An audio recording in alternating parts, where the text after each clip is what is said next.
Assalamualaikum warahmatullahi wabarakatuh. Perkenalkan, nama saya Muhammad Azhar Ibrahim. NPM saya 251000366. Di sini saya akan menjelaskan tentang transformasi hukum perdata nasional melalui pembaruan hukum perikatan. Hukum adalah cerminan peradaban. Hukum juga adalah tulang punggung dari setiap interaksi ekonomi sosial masyarakat modern. Ia mengatur janji, kesepakatan, dan tanggung jawab yang menggerakkan roda perekonomian. Buku 3 Kitab Undang-Undang Hukum Perdata KUHP Perdata adalah warisan kolonial yang usianya hampir 2 abad. Sejak zaman kolonial juga, hukum perikatan di Indonesia banyak dipengaruhi oleh sistem hukum Belanda. Sejak Indonesia merdeka tahun 1945, adanya kekosongan hukum yang harus segera diantisipasi. Karena itu, dengan peniadaan penggolongan penduduk sebagaimana pasal 131 JO, pasal 163 Indis C Staatgelling, serta melalui pasal 2 Aturan Peralihan Undang-Undang Dasar 1945. KUHP Perdata tetap berlaku agar kehidupan hukum dan kepastian hukum di tengah masyarakat tidak terhenti. Hukum perikatan yang out of date menciptakan risiko ketidakpastian hukum dalam menghadapi dinamika abad ke-21. Perkembangan teknologi, era digital, dan transaksi lintas batas telah melahirkan bentuk-bentuk kontrak dan perikatan baru. Seperti e-commerce, badan hukum, perlindungan data pribadi, dan skema pembiayaan inovatif yang seringkali tidak terakomodasi secara memadai dalam kerangka hukum lama. Kondisi ini juga menimbulkan dua tantangan besar. Yang pertama, ketidakpastian hukum. Kurangnya regulasi yang adaptif membuat sengketa modern yang sulit diselesaikan dengan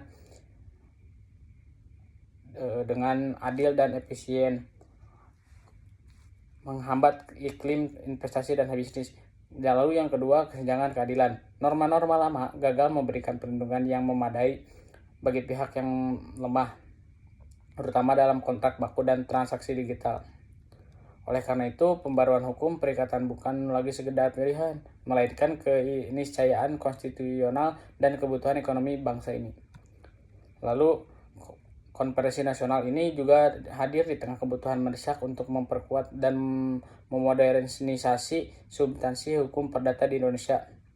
Diskusi dan sinergi antar akademisi, praktisi, dan pembuat kebijakan seperti yang kita lakukan hari ini adalah kunci untuk mewujudkan kebijakan hukum nasional yang responsif terhadap dinamika zaman. Lalu ada beberapa isu krusial yang perlu menjadi perhatian kita bersama mengenai hukum keperdataan, antara lain ada pembaruan hukum perikatan, lalu juga ada akomodasi hukum perdata Islam.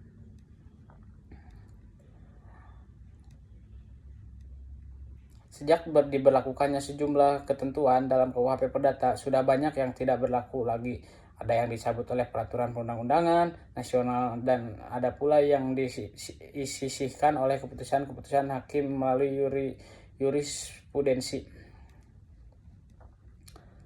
Lalu, realitas menunjukkan bahwa hingga kini KUHP Perdata masih dijadikan rujukan utama yang bersifat mengikat, sebuah fakta yang menegaskan bahwa benar-benar lahir dari nilai, budaya, aspirasi bangsa Indonesia. Karena itu, pembaruan KUHP Perdata harus berangkat dari paradigma yang baru saja mampu menjawab tantangan era digital dan globalisasi ini, sekaligus mengintegrasikan nilai keberlanjutan dan tanggung jawab sosial.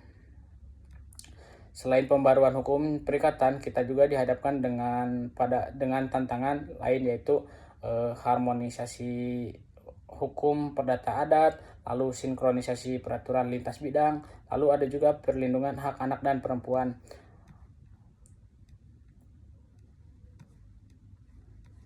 Mungkin cukup sekian pembahasan materi yang dapat saya sampaikan. Kurang lebihnya mohon maaf. Terima kasih. Wassalamualaikum warahmatullahi wabarakatuh.